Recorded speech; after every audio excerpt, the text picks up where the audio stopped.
I believe many of you have seen this diagram before. It depicts the most successful technology behind ChatGPT, commonly known as RLHF or reinforcement learning with human feedback. How can we understand this concept in simple terms? Let me provide an example. When a person is born, they go through a learning journey such as primary school, middle school, high school, and college. During this time, they acquire a vast amount of knowledge. This knowledge is typically general, even though in college, individuals specialize in different fields. For instance, some may focus on finance, while others concentrate on mathematics. Regardless, they acquire a lot of knowledge and graduate with a diploma. At this point, they have many skills. Some skills may be stronger, while others weaker, but they possess a certain level of capability. Next, they enter society.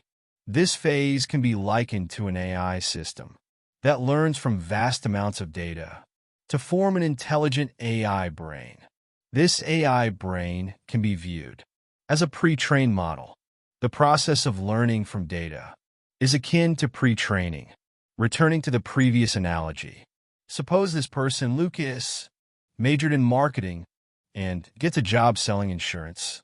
Here comes the next problem. Although Lucas studied marketing, learning some finance and marketing-related knowledge, he hasn't deeply studied insurance, nor had any sales experience. As a result, many skills are lacking. For such newcomers, companies often provide 1 or 2 weeks of onboarding training to quickly fill these knowledge and skill gaps. After this training, Lucas is equipped to interact with clients. This is similar to having a large language model that isn't yet strong enough in a specific area, so additional training is conducted. This process is known as SFT, or supervised fine-tuning. It involves fine-tuning the model to enhance its weaker areas using training data, often domain-specific data.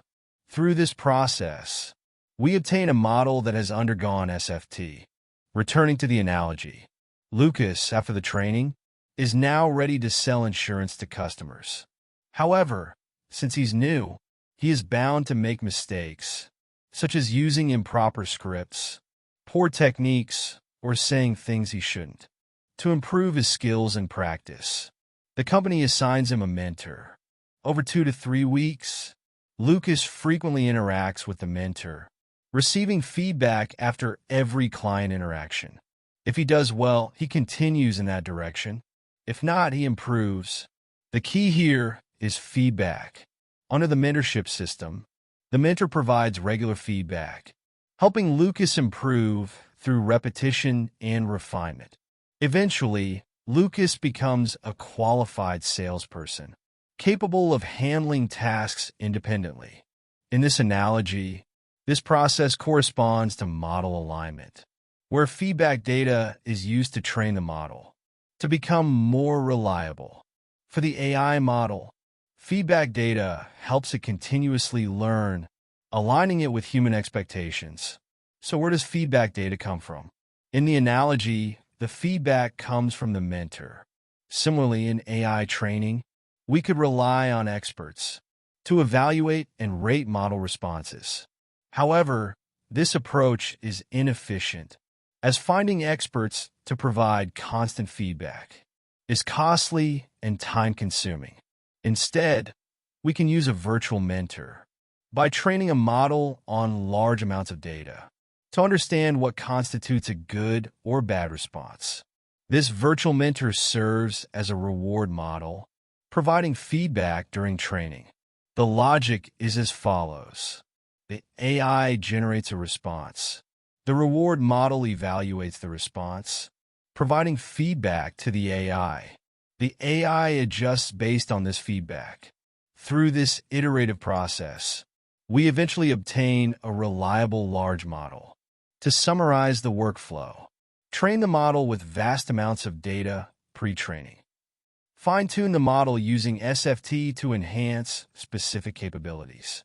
Build a reward model to provide real-time feedback, enabling alignment. These 3 steps correspond to the diagram mentioned earlier, representing the 3 stages of learning in RLHF.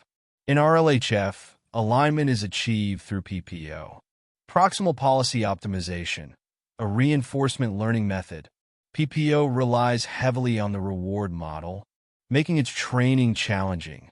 Additionally, the reinforcement learning stage requires careful parameter tuning and is prone to instability. Alternative approaches like DPO, direct preference optimization, are gaining popularity. Compared to PPO, DPO is easier to train and does not require a reward model. For more technical details related to this video, I've linked relevant articles in the comment section. Feel free to check them out if you're interested.